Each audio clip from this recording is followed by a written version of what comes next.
میں مبلغ بنوں سنتوں کا،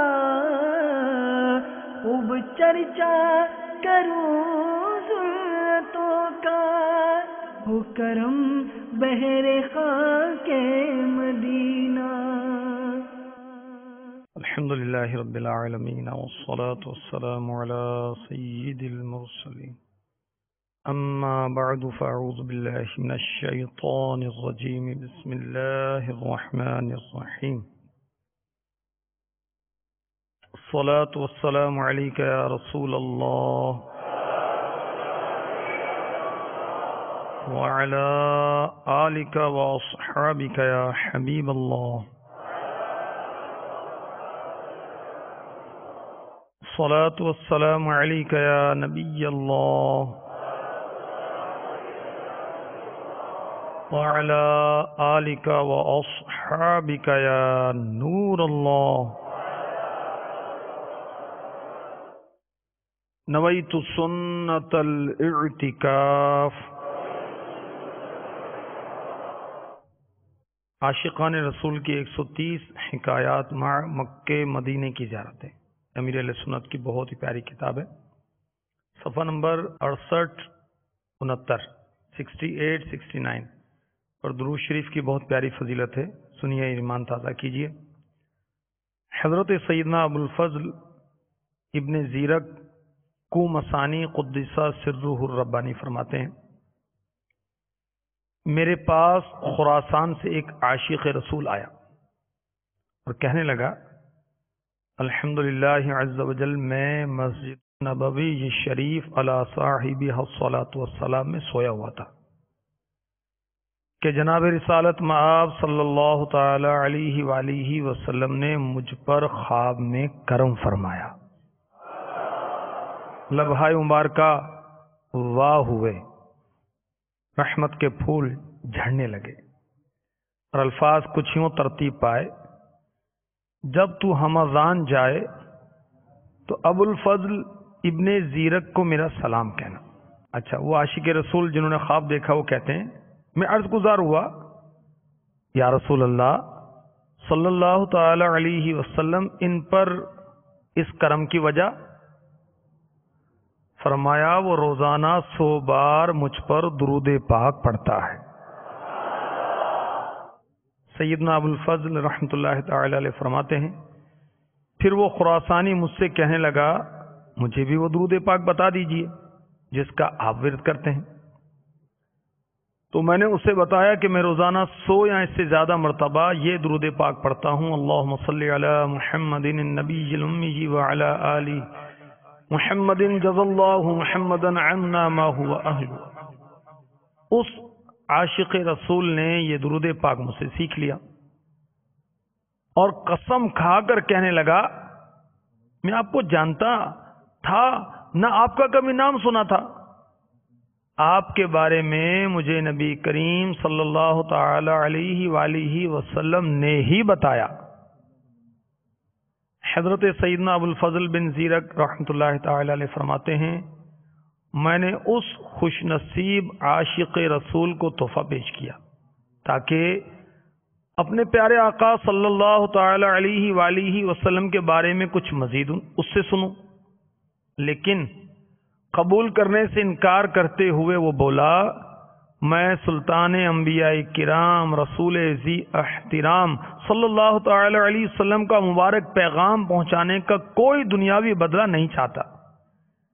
اس کے بعد اس عاشق رسول کو میں نے دوبارہ کبھی نہ دیکھا۔ اللہ تعالی ہمیں بھی خواب میں اپنے محبوب کی زیارت کرائے، ہمیں بھی کثرت درود کی سعادت نصیب فرمائے۔ صلو علی الحبیب صلی اللہ تعالی علی محمد۔ میٹھے میٹھے اسلامی بھائیوں اور مدنی چینل کے ناظرین،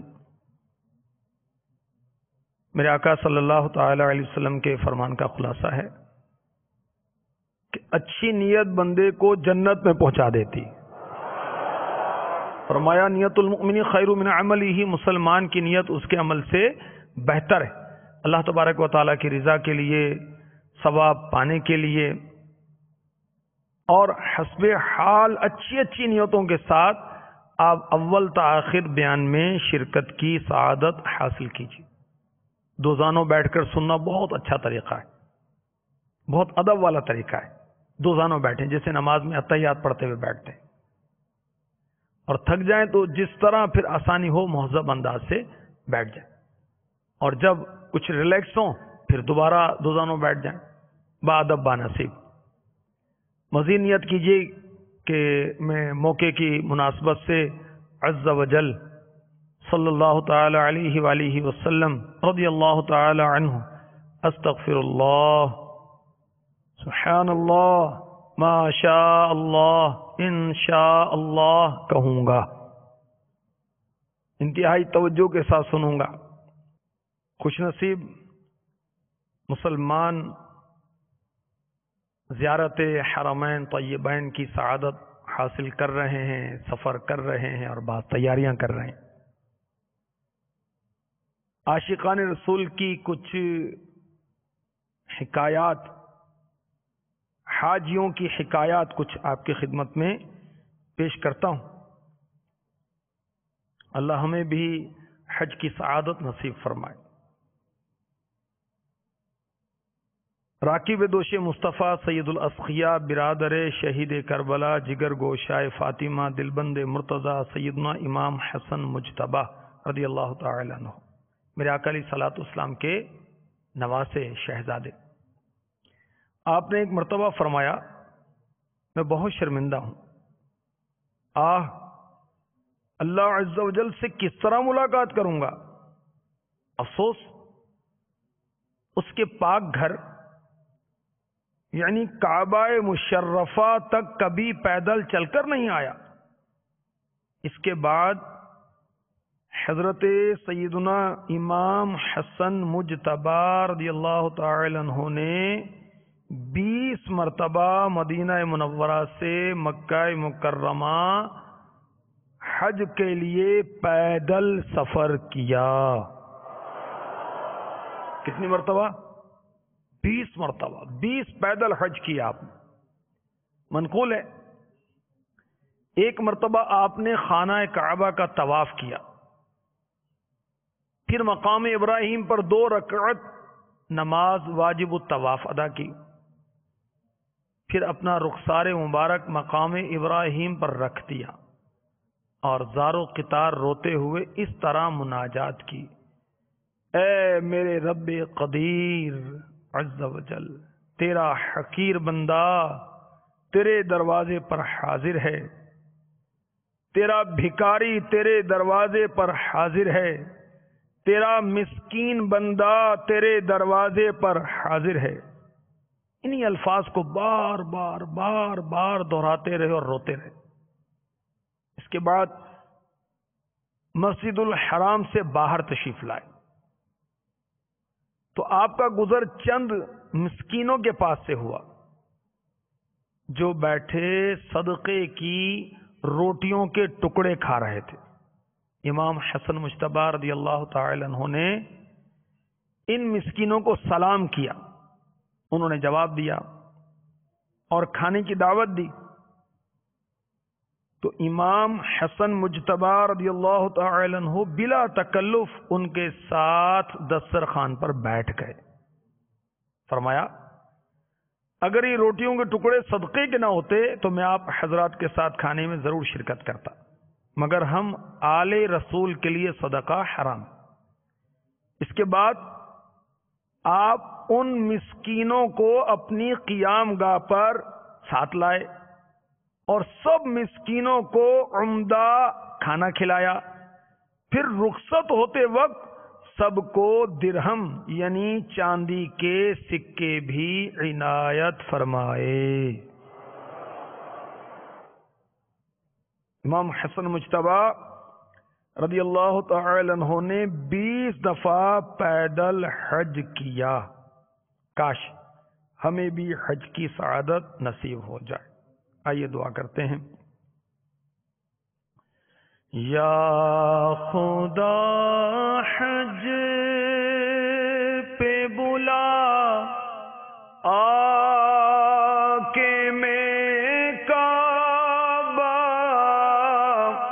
دیکھوں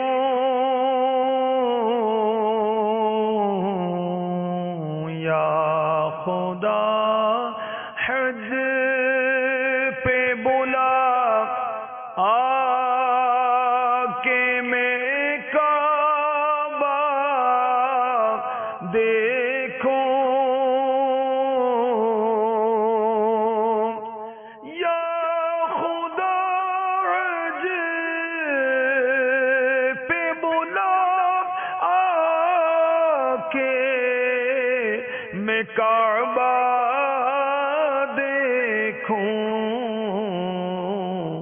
کاش ایک بار میں پھر میٹھا مدینہ دیکھوں. آمین آمین آمین. صلو علی الحبیب صلی اللہ تعالی علی محمد. امام حسن مجتبی میرے آقا علیہ الصلوۃ والسلام کے شہزادے مولا علی مشکل کشا کرم اللہ تعالی وجہہ الکریم کے فرزند ارجمن. آپ نے 20 حج کیے پیدل. پیدل حج کرنے کا مطلب کیا ہے سنی.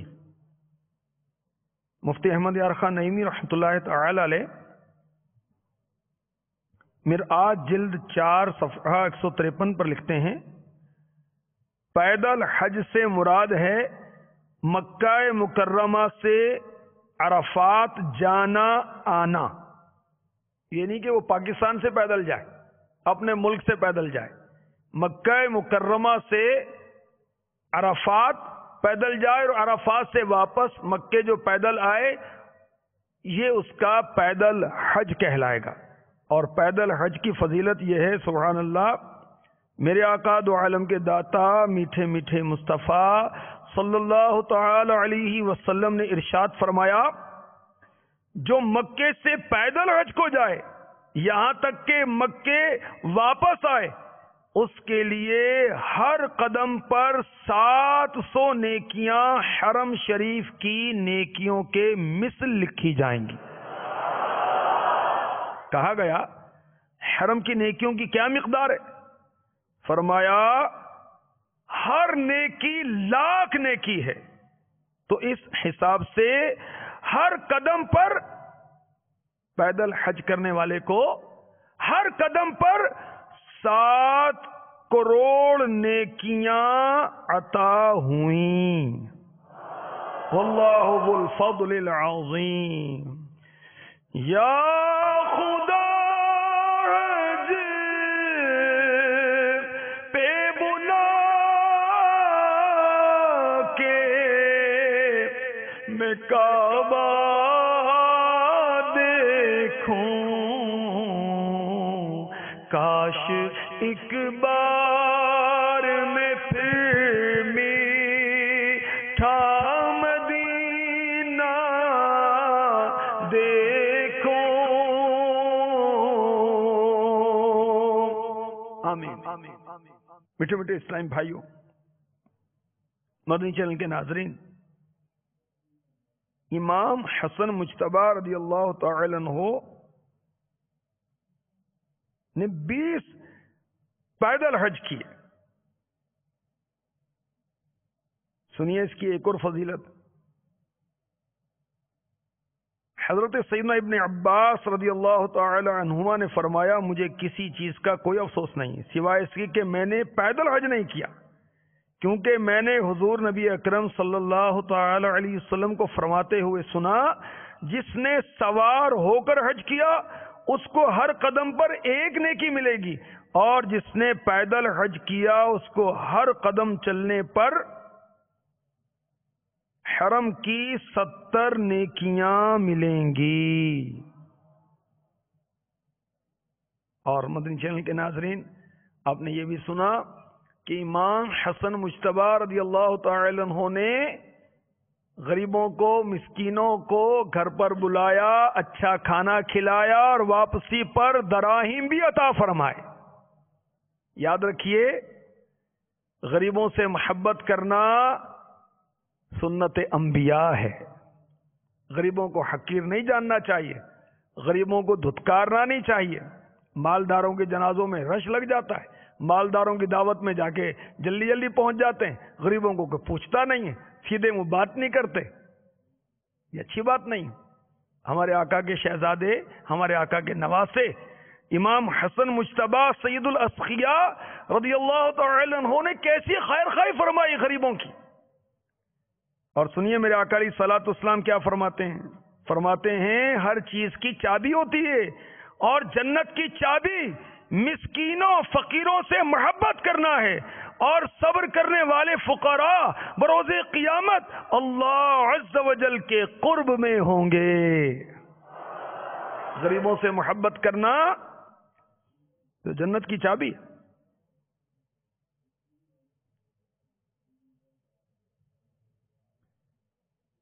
اللہ تعالی ہمیں بھی نصیب فرمائے. حضرت مولانا عبدالحق الہ آبادی علی رحمت اللہ الہادی، آپ ہند کے باشندے تھے اور بہت ہی جلیل القدر عالم دین تھے. آپ کو 40 سال سے زیادہ عرصہ گزر گیا تھا مکہ مکرمہ میں رہتے ہوئے. ہر سال حج کرتے تھے، ہر سال. ایک سال حج کا زمانہ آیا تو آپ قلیل ہو گئے، صاحب فراش ہو گئے، بیمار ہو کر بستر پر پڑے تھے. ذوالحجۃ الحرام کی 9 تاریخ آ گئی. اپنے شاگردوں سے کہا مجھے حرم شریف لے چلو. کئی آدمی اٹھا کر لائے، کعبہ معظمہ کے سامنے بٹھایا، زمزم شریف منگا کر پیا اور پھر دعا کی، الہی حج سے محروم نہ رکھ. اسی وقت مولا تعالی نے ایسی قوت عطا فرمائی کہ اٹھ کر اپنے پاؤں سے عرفات شریف کے میدان میں چلے گئے اور حج ادا کیا. سبحان اللہ. یہ زمزم اس لیے جس لیے اس کو پیے کوئی. میرے آقا علیہ الصلوۃ والسلام نے فرمایا زمزم جس مراد کے لیے پیا جائے اسی کے لیے ہے. دیکھیے حضرت نے ضعف کے عالم میں، بیماری کے عالم میں زمزم پیا، دعا کی الہی حج سے محروم نہ رکھ. اللہ تعالیٰ نے قوت عطا فرما دی، صحت عطا فرما دی، ہمت عطا فرما دی. اسی وقت اپنے پاؤں سے چل کر عرفات میں پہنچ گئے. سبحان اللہ. زمزم کی کیا بات ہے. یہ زمزم اس لیے جس لیے اس کو پیے کوئی، اسی زمزم میں جنت ہے، اسی زمزم میں کوثر ہے، اسی زمزم میں جنت ہے، اسی زمزم میں کوثر ہے. کاش ہمیں بھی مکے کی زیارت نصیب ہو جائے، خانہ کعبہ پر نظر جما کر زمزم پینا نصیب ہو جائے، اچھی اچھی نیتوں کے ساتھ، اچھی اچھی دعاؤں کے ساتھ. انشاءاللہ اللہ کے کرم سے ایسا ہوگا. میں مکے میں جا کر کروں گا طواف، نصیب آب زمزم مجھے ہوگا پینا انشاءاللہ. میٹھے میٹھے اسلامی بھائیوں، مدنی چینل کے ناظرین، زمزم شریف اس کی برکات کے کیا کہنے. زمزم شریف کو دیکھنا یہ بھی عبادت ہے، اور جنت میں لے جانے والے اعمال مکتبۃ المدینہ کی مطبوعہ کتاب ہے. اس میں میرے آقا علیہ الصلوۃ والسلام کا فرمان لکھا ہے، آب زمزم اسی مقصد کے لیے ہے جس کے لیے اسے پیا جائے، اگر تو اسے شفا کی غرض سے پیے گا تو اللہ تعالیٰ تجھے شفا دے گا، اگر تو شکم سیری کے لیے پیے گا اللہ تعالیٰ تجھے شکم سیر فرما دے گا، اور اگر تو اسے اپنی پیاس بجھانے کے لیے پیے گا اللہ عز و جل تیری پیاس بجھا دے گا، اور اگر تو اسے پناہ حاصل کرنے کے لیے پیے گا اللہ عز و جل تجھے پناہ عطا فرمائے گا۔ یہ زمزم اس لیے جس لیے اس کو پیے کوئی، اسی زمزم میں جنت ہے، اسی زمزم میں کوثر ہے، اسی زمزم میں جنت ہے، اسی زمزم میں کوثر ہے۔ زمزم کی کیا بات، اللہ ہمیں نصیب فرمائے۔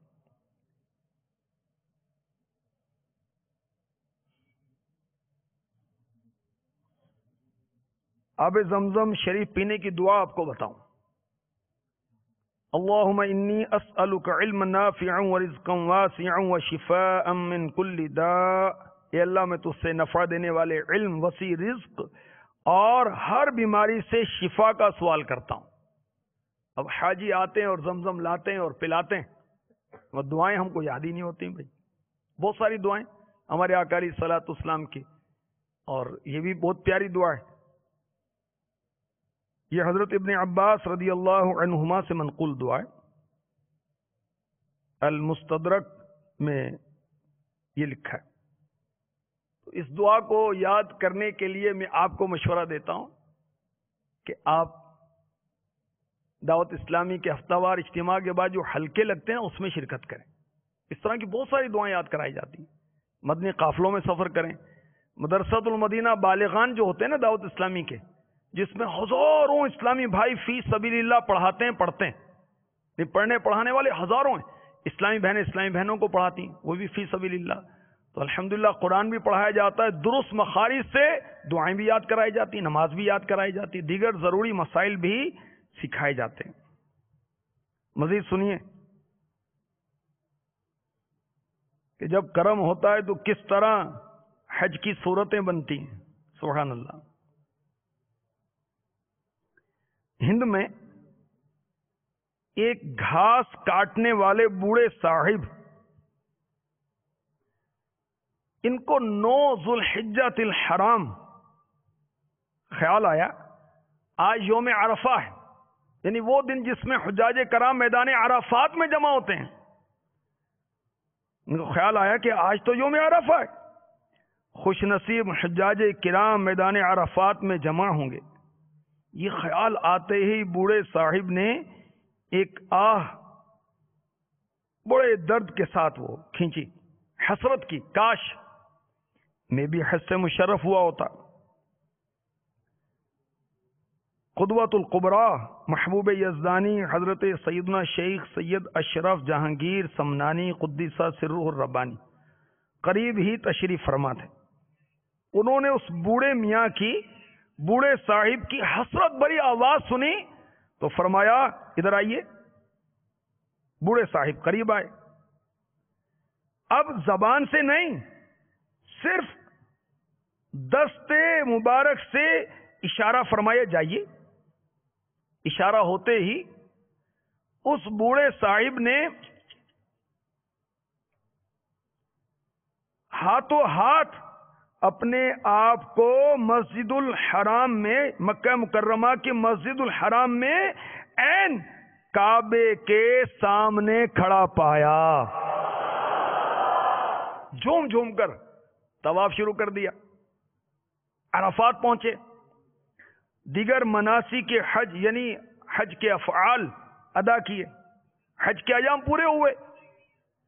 اب بوڑھے حاجی صاحب کے دل میں خیال آیا آ تو گیا، وطن کیسے پہنچوں گا؟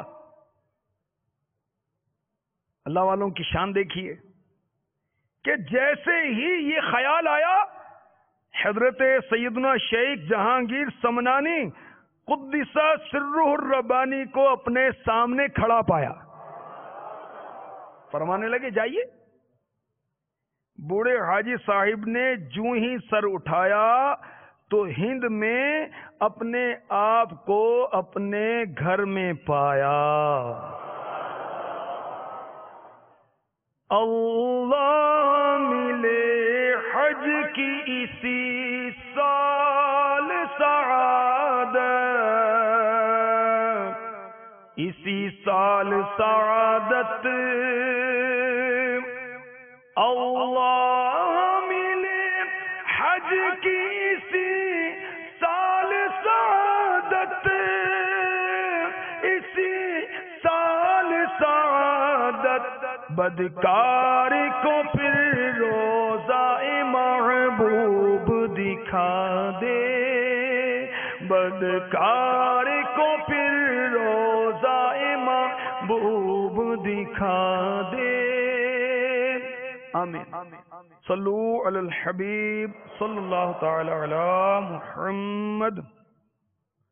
دیکھیے کیسی ان بزرگ کی کرامت تھی کہ دل کی بات جان لی اور اشارے سے پہنچا بھی دیا، اشارے سے مکے میں پہنچا دیا، وہاں سے گھر بھی پہنچا دیا. تو اللہ والوں کو بہت طاقتیں اللہ کی جناب سے عطا کی جاتی ہیں. طی الارض کہتے ہیں اس کو، کہ وہ آنن فانن بہت لمبے لمبے فاصلے طے کر لیتے. حضرت سیدنا آصف برخیہ رضی اللہ تعالی عنہ کا واقعہ قرآن پاک میں نا، تخت بلقیس آنن فانن پلک جھپکنے میں انہوں نے وہ بارگاہ سلیمان علیہ السلام میں پیش کر دیا تھا. امام شعرانی رحمۃ اللہ تعالی علیہ لکھتے ہیں کہ جو چیز ایک نبی کے لیے معجزہ بن سکتی ہے، وہ چیز کسی ولی کے لیے کرامت بن سکتی ہے. ایک اور بہت ایمان افروز حج کی تمنا میں تڑپا دینے والی حکایت سنی. یہ بھی عاشقان رسول کی 130 حکایت اسی سے ہی عرض کر رہا ہوں. حضرت سیدنا ابو الحسین دراج علی رحمت اللہ الوہاب فرماتے ہیں، ایک سال میں اکیلا حج پر روانہ ہوا اور تیزی سے منزلیں طے کرتا ہوا قادسیہ جا پہنچا. وہاں کسی مسجد میں پہنچا. میری نظر ایک مجذوم شخص پر پڑی، کوڑ کے مرض میں مبتلا ایک شخص پر پڑی. اس نے مجھے سلام کیا اور کہا، اے ابو الحسین کیا حج کا ارادہ ہے؟ دیکھیے اللہ والے دل کی باتیں جان لیتے ہیں. یہ حضرت سیدنا ابو الحسین دراج رحمت اللہ تعالی علیہ فرماتے ہیں، اسے دیکھ کر مجھے بہت زیادہ کراہت محسوس ہو رہی تھی، گھن محسوس ہو رہی تھی، کیونکہ کوڑی تھا وہ. میں نے بڑی بے رخی سے کہا ہاں. کہنے لگا مجھے بھی ساتھ لے چلیے. فرماتے ہیں میں نے دل میں کہا یہ ایک نئی مصیبت آن پڑی، میں تو تندرست لوگوں کی رفاقت سے بھی بھاگتا ہوں، ایک کوڑی مجھے اپنے ساتھ رکھنے کی فرمائش کر رہا ہے. میں نے صاف انکار کر دیا.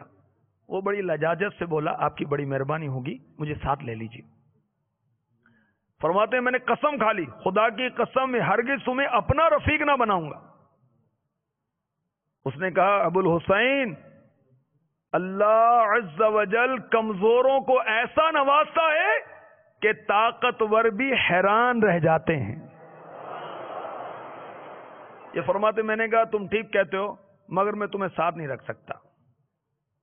عصر کی نماز پڑھی، سفر شروع کیا.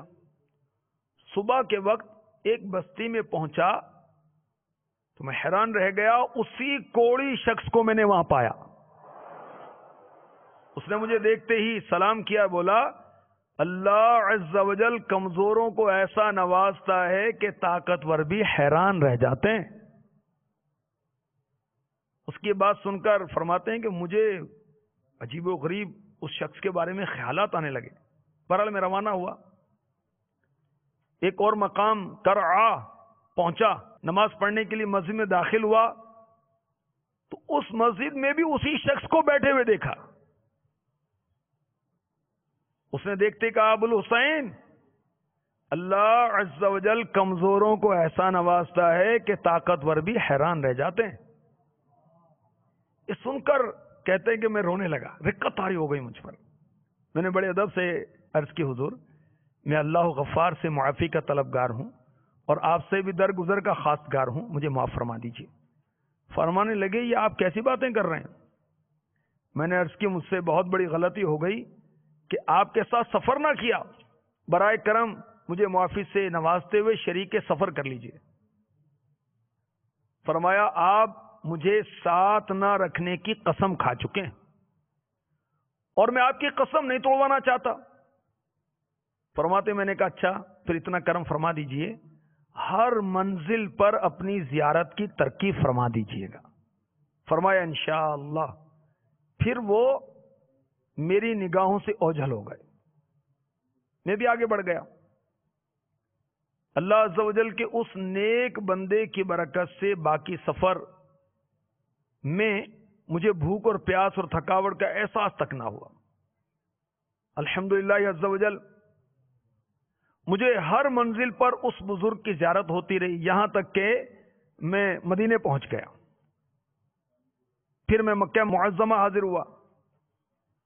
وہاں پر حضرت سیدنا ابو بکر قطانی اور حضرت سیدنا ابو الحسن مزین رحمت اللہ تعالی علیہما سے ملاقات کا شرف حاصل ہوا. جب میں نے انہیں یہ حیرت انگیز واقعہ سنایا، انہوں نے فرمایا ارے نادان، جانتے ہو وہ کون تھے؟ وہ حضرت سیدنا ابو جعفر مجذوم علی رحمت اللہ القیوم تھے. ہم تو دعائیں مانگتے ہیں کہ کاش اللہ عز و جل ہمیں اپنے اس ولی کا دیدار نصیب فرمائے.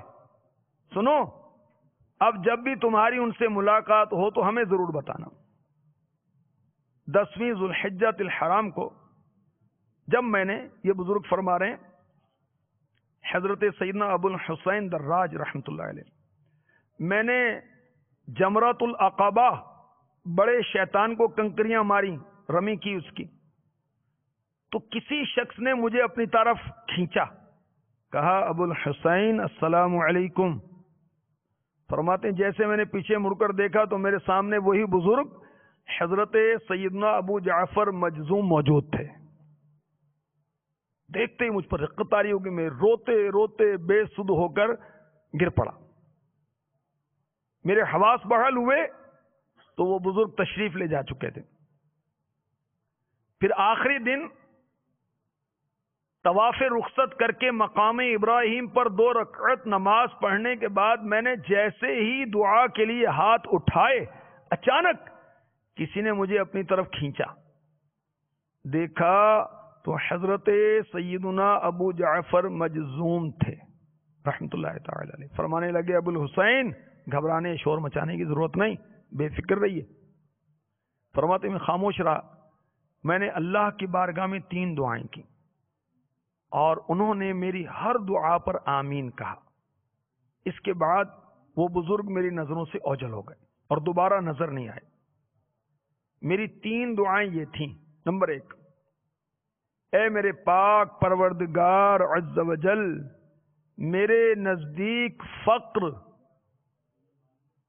ایسا محبوب بنا دے کہ دنیا میں اس سے زیادہ کوئی شے مجھے پیاری نہ ہو. نمبر 2، مجھے ایسا نہ بنانا کہ میری کوئی رات اس حالت میں گزرے کہ میں نے صبح کے لیے کوئی چیز ذخیرہ کر کے رکھی ہو. پھر ایسا ہی ہوا، کئی سال گزر گئے لیکن میں نے کوئی چیز اپنے پاس ذخیرہ کر کے نہ رکھی. تیسری دعا یہ تھی، اے میرے پاک پروردگار، جب تو اپنے اولیاء کرام کو اپنے دیدار کی دولت عظمیٰ سے مشرف فرمائے تو مجھے بھی ان میں شامل فرما لینا. فرماتے ہیں مجھے اپنے رب مجید عز و جل سے پوری امید ہے کہ میری ان دعاؤں کو ضرور پورا فرمائے گا، کیونکہ ان پر ایک ولی کامل نے آمین کی مہر لگائی تھی. سبحان اللہ. بیٹے بیٹے اسلام بھائیوں، آپ نے دیکھا کہ بظاہر وہ بزرگ مجذوم نظر آ رہے تھے، وہ اللہ کے ولی تھے، کسی کو کمتر نہیں جاننا چاہیے، کسی کو حقیر نہیں سمجھنا چاہیے۔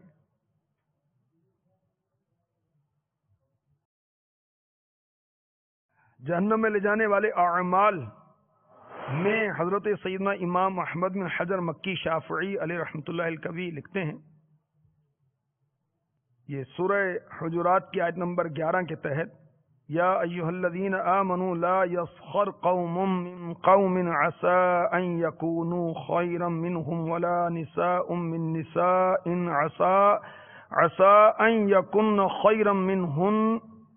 ترجمہ کنز الایمان، اے ایمان والو، نہ مرد مردوں سے ہنسیں، عجب نہیں کہ وہ ان ہنسنے والوں سے بہتر ہوں، اور نہ عورتیں عورتوں سے دور نہیں کہ وہ ان ہنسنے والیوں سے بہتر ہوں۔ اس کے تحت لکھتے ہیں، جس کی ہنسی اڑائی جائے اس کی طرف سے حقارت سے دیکھنا۔ اس حکم خداوندی کا مقصد یہ ہے کسی کو حقیر نہ سمجھو، ہو سکتا ہے وہ اللہ کے نزدیک تم سے بہتر، افضل اور زیادہ مقرب ہو۔ بڑی پیاری بات لکھی تفسیر روح البیان میں، حضرت سیدنا اسماعیل حقی علیہ رحمۃ اللہ الکوی لکھتے ہیں کہ ولی ایسا محبوب انسان ہوتا ہے جسے اللہ تعالی اپنی عزت و کرامت سے بزرگی عطا فرماتا ہے۔ ایسی بزرگی اور کسی کو عطا نہیں فرماتا۔ اگر زمانے کے سارے لوگ مل کر اس کی توہین و اہانت کرنا چاہیں نہیں کر سکتے، کیونکہ اسے عزت حقیقی مل چکی ہے۔ اللہ والوں ادب کرنا چاہیے، ان سے دعائیں کروانی چاہیے، اور ان کو حقیر نہیں جاننا چاہیے۔ اور یہ بھی پتہ چلا کہ اللہ والے دلوں کی بھی جان لیتے ہیں۔ مزید سنیے،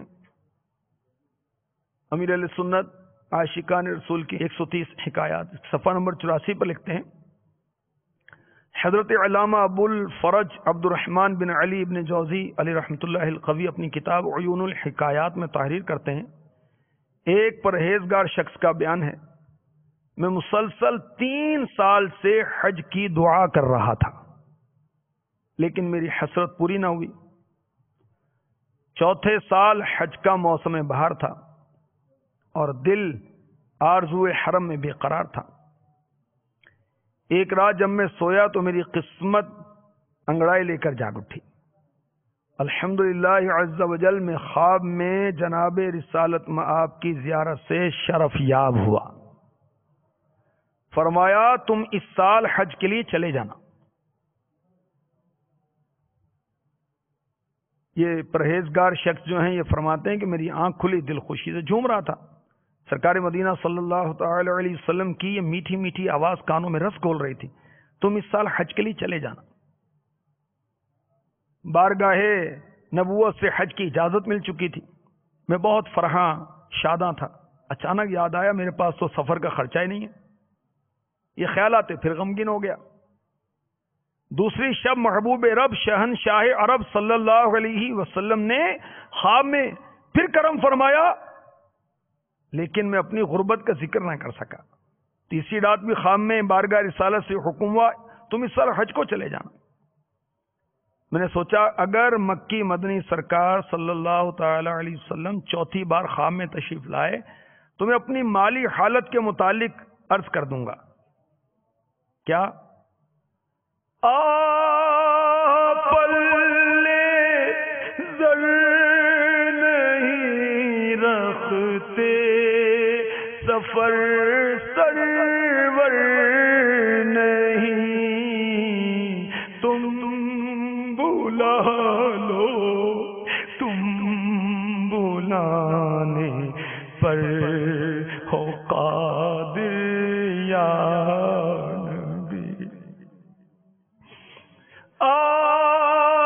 پلے زر نہیں رکھتے سفر سرور نہیں، تم بلا لو تم بلانے پر ہو قادر یا نبی. یہ پرہیزگار شخص فرماتے ہیں چوتھی رات سرور کائنات نے پھر کرم فرمایا اس سال تم حج کو چلے جانا. فرماتے ہیں میں نے دست بستہ عرض کی میرے آقا میرے پاس اخراجات نہیں ہیں صلی اللہ تعالی علیہ وسلم. ارشاد فرمائے تم اپنے مکان میں فلاں جگہ کھودو وہاں تمہارے دادا کی زرہ موجود ہوگی. اتنا فرما کر شاہ بحر و بر تشریف لے گئے صلی اللہ تعالی علیہ وسلم. یہ پرہیزگار شخص فرماتے ہیں صبح میری آنکھ کھلی تو میں بہت خوش تھا. نماز فجر کے بعد آپ صلی اللہ تعالی علیہ وآلہ وسلم کی بتائی ہوئی جگہ کھودی تو وہاں واقعی ایک قیمتی زرہ موجود تھی، بالکل صاف ستھری تھی، گویا اسے کسی نے استعمال ہی نہ کیا ہو. میں نے اسے 4000 دینار میں بیچا اور اللہ عز و جل کا شکر ادا کیا. الحمدللہ عز و جل شہنشاہ رسالت صلی اللہ تعالی علیہ وسلم کی نظر عنایت سے اسباب حج کا خود ہی انتظام ہو گیا. پھر عطا کر دیجئے حج کی سعادت یا رسول. پھر عطا کر دیجئے حج کی سعادت یا رسول. ہو مدینے کی اجازت بھی عنایت یا رسول. عطا کر دیجئے حج کی سعادت یا رسول. چل پڑے قافلوں پر قافلے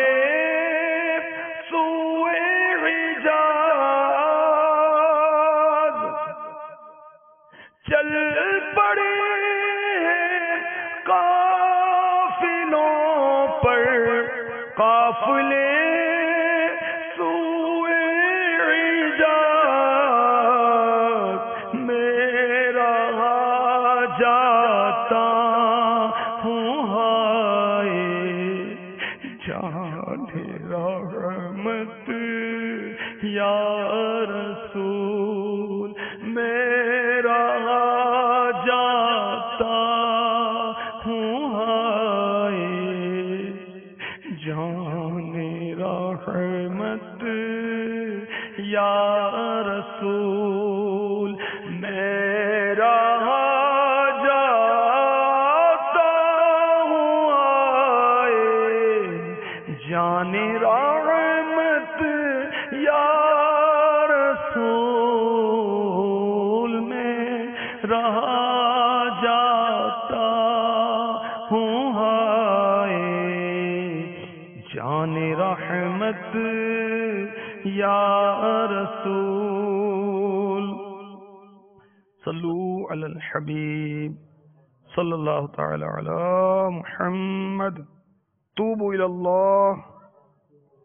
صلو علی الحبیب صلی اللہ تعالی علی محمد.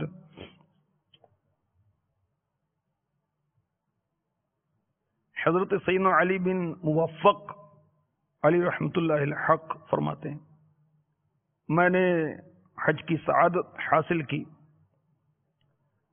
کعبہ مشرفہ کا طواف کیا، حجر اسود کا بوسہ لیا، 2 رکعت نماز طواف پڑھی اور کعبہ شریف کی دیوار کے ساتھ بیٹھ کر رونے لگا اور بارگاہ الہی میں عرض کی یا اللہ میں نے تیرے پاک گھر کے گرد نہ جانے کتنے ہی چکر لگائے مگر میں نہیں جانتا قبول ہوئے یا نہیں.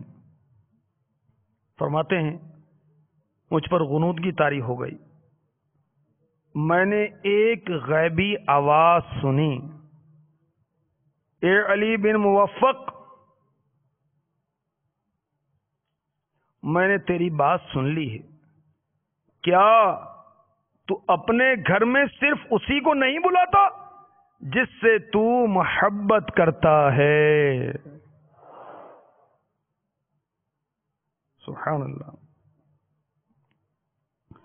محبت میں اپنی گمایا الہی نہ پاؤں، میں اپنا پتہ یا الہی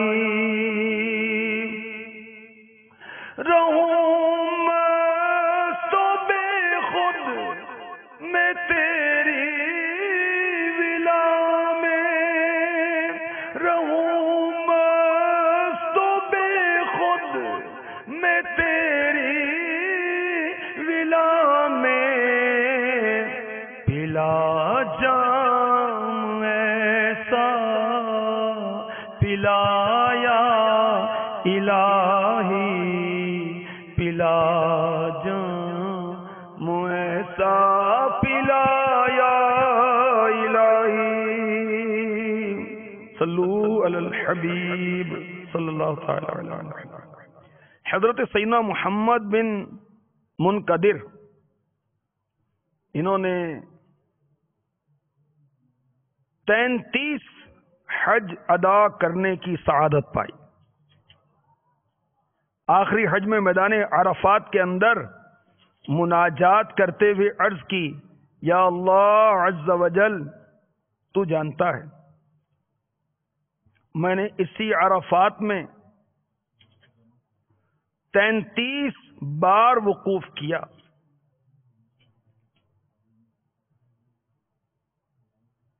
ایک مرتبہ اپنی طرف سے اور ایک بار اپنے ماں اور باپ کی جانب سے حج سے مشرف ہوا۔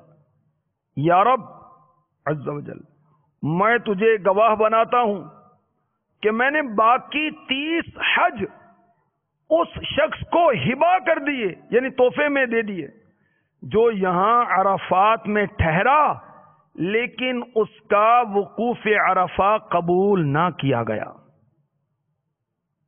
جب آپ یعنی حضرت سیدنا محمد بن منقدر علی رحمت اللہ المقتدر عرفات سے مزدلفہ پہنچے تو خواب میں ندا دی گئی، اے ابن منقدر، کیا تو اس پر کرم کرتا ہے جس نے کرم پیدا کیا؟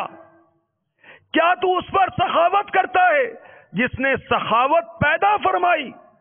تیرا رب عز وجل تجھ سے فرماتا ہے، مجھے اپنی عزت و جلال کی قسم، میں نے وقوف عرفات کرنے والوں کو عرفات پیدا کرنے سے 2000 سال پہلے ہی بخش دیا تھا۔ سبحان اللہ، سبحان اللہ۔ کتنے خوش نصیب ہیں جو میدان عرفات میں پہنچیں گے۔ میرے آقا صلی اللہ تعالی علیہ وسلم فرماتے ہیں، بے شک اللہ عز و جل آسمان والوں کے سامنے وقوف عرفہ کرنے والوں پر فخر فرماتا ہے اور ان سے فرماتے ہیں، میرے بندوں کو دیکھو، میرے پاس پراگندہ سر غبار آلود ہو کر حاضر ہوئے ہیں۔ حضرت سیدنا عبداللہ بن عمرو رضی اللہ تعالی عنہما سے مروی ہے، بے شک اللہ عز و جل عرفہ کی رات اپنے ملائکہ کے سامنے عرفات والوں پر فخر فرماتا ہے اور ان سے فرماتا ہے، میرے خاک آلود پراگندہ سر بندوں کی طرف دیکھو۔ نور کے پیکر صلی اللہ تعالی علیہ وسلم فرماتے ہیں، اگر یہ جمع ہونے والے لوگ جانتے، حاجی جو میدان عرفات میں جمع ہوتے ہیں، کہ کس حال میں احرام سے نکلے ہیں تو مغفرت کے بعد فضل ملنے پر خوش ہو جاتے۔ اللہ ہمیں بھی عرفات کا میدان دکھائے، حج کی سعادت نصیب فرمائے، وقوف عرفات کی سعادت نصیب فرمائے، آمین۔ قافلے نے سوئے طیبہ کمرہ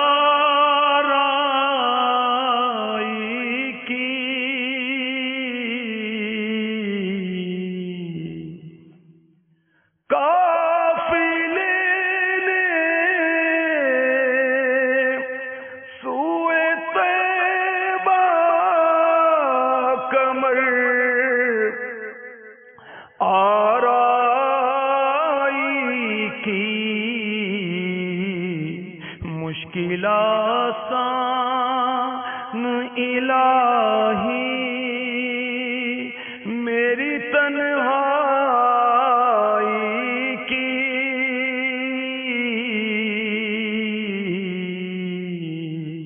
مشکل آسان الہی میری تنہائی کی۔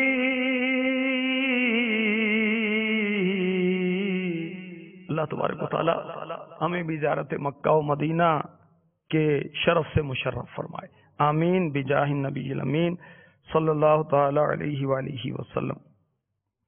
کتنے خوش نصیب ہیں حاجی، سبحان اللہ، کہ مقبول حج کی جزا جنت ہے۔ حج پچھلے گناہوں کو مٹا دیتا ہے۔ حاجی اپنے گھر والوں میں سے 400 افراد کی شفاعت کرے گا۔ حاجی کی مغفرت کر دی جاتی ہے۔ حاجی جس کے لیے دعائے مغفرت کرے اس کی بھی مغفرت کر دی جاتی ہے۔ حاجی اللہ تعالیٰ کا مہمان ہے، حاجی کی دعا قبول کی جاتی ہے۔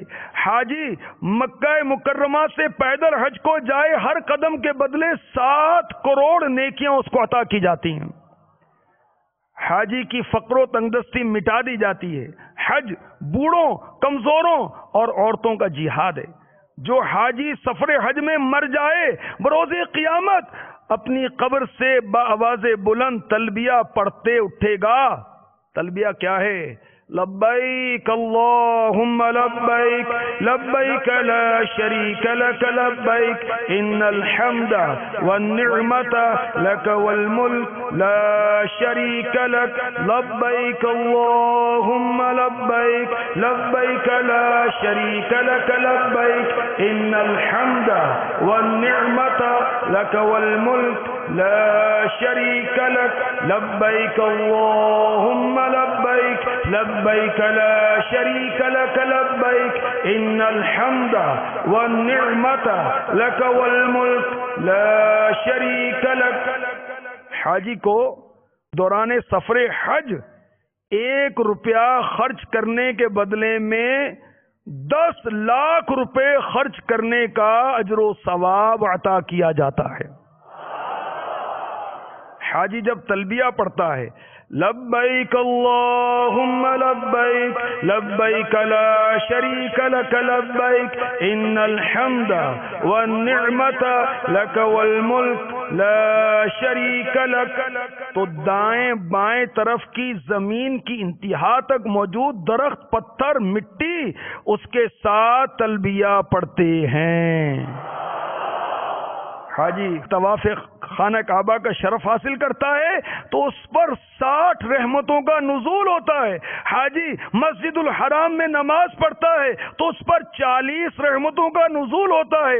حاجی بیت اللہ کی زیارت کرتا ہے تو اس پر 20 رحمتوں کا نزول ہوتا ہے۔ حاجی رکن یمانی کے پاس دعا کرتا ہے تو 70 فرشتے اس کی دعا پر آمین کہتے ہیں۔ حاجی بیت اللہ کا طواف کرتا ہے تو اس کے ہر قدم کے بدلے میں 70,000 نیکیاں لکھی جاتی ہیں، 70,000 گناہ مٹائے جاتے ہیں، 70,000 درجات بلند کیے جاتے ہیں۔ حاجی مقام ابراہیم کے قریب 2 رکعت ادا کرتا ہے تو اسے اولاد اسماعیل سے 4 غلام آزاد کرنے کا ثواب ملتا ہے۔ حاجی میدان عرفات میں وقوف کرتا ہے یعنی ٹھہرتا ہے تو اللہ تعالی ان کی وجہ سے ملائکہ کے سامنے فخر فرماتا ہے۔ حاجی میدان عرفات میں پہنچتا ہے تو اس کی مغفرت کر دی جاتی ہے۔ حاجی زمزم شریف پی کر دعا کرتا ہے تو اس کی دعا قبول کی جاتی ہے۔ یا خدا حج پہ بلا آ کے میں کعبہ دیکھوں،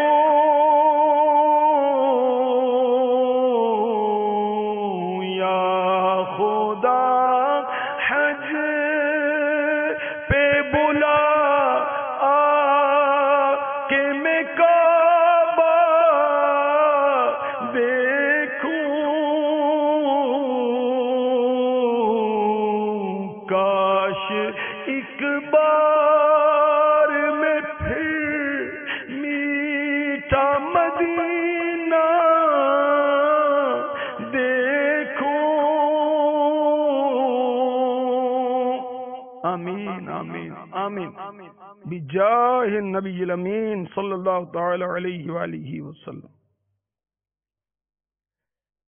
بیان کو اختتام کی طرف لاتے ہوئے سنت کی فضیلت اور چند سنت اور آداب بیان کرنے کی سعادت حاصل کرتا ہوں۔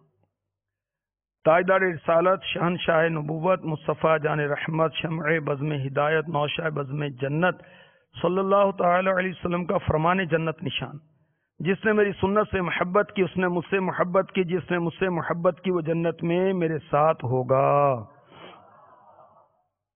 گیسو رکھنا نبی پاک کی سنت ہے۔ اس کے 22 حروف کی نسبت سے زلفوں اور سر کے بالوں وغیرہ کے 22 مدنی پھول ہیں۔ میں کچھ اس میں سے عرض کرتا ہوں۔ خاتم المرسلین رحمت للعالمین صلی اللہ تعالی علیہ وسلم کی مبارک زلفیں کبھی نصف یعنی آدھے کان مبارک تک، کبھی کان مبارک کی لو تک، اور بعض اوقات بڑھ جاتی ہیں تو مبارک شانوں یعنی کندھوں کو جھوم جھوم کر چومنے لگتی۔ امیر علیہ سنت لکھتے ہیں ہمیں چاہیے کہ موقع بموقع تینوں سنتیں ادا کریں، کبھی آدھے کان تک، کبھی پورے کان تک، کبھی کندھوں تک زلفیں رکھیں۔ کندھوں کو چھونے کی حد تک زلفیں بڑھانے والی سنت کی ادائیگی عموماً نفس پر زیادہ شاق یعنی بھاری ہوتی ہے، مگر زندگی میں ایک آدھ بار تو ہر ایک کوئی سنت ادا کر ہی لینی چاہیے۔ البتہ یہ خیال رکھنا چاہیے کہ بال کندھوں سے نیچے نہ ہونے پائیں۔ پانی سے اچھی طرح بھیگ جانے کے بعد زلفوں کی درازی یعنی لمبائی خوب نمایاں ہو جاتی ہے، لہذا جن دنوں بڑھائیں ان دنوں غسل کے بعد کنگھی کر کے غور سے دیکھ لیا کریں کہ بال کہیں کندھوں سے نیچے تو نہیں جا رہے۔ اعلیٰ حضرت فرماتے ہیں عورتوں کی طرح کندھوں سے نیچے بال رکھنا مرد کے لیے حرام ہے۔ اور بھی بہت سنت آداب، یہ آپ بہار شریعت حصہ 16 یہ 312 صفحات پر مشتمل ہے، اور سنت اور آداب 120 صفحات پر مشتمل، اور امیر علیہ سنت کا رسالہ 101 مدنی پھول اور 163 مدنی پھول، اس میں سنت آداب لکھے ہوئی ہیں، وہاں سے اس کو پڑھ لیجیے۔ صلو علی الحبیب صلی اللہ تعالی علی محمد۔ میں مبلغ بنوں سنتوں کا، خوب چرچا کروں سنتوں کا، ہو کرم بہر خاک مدینہ۔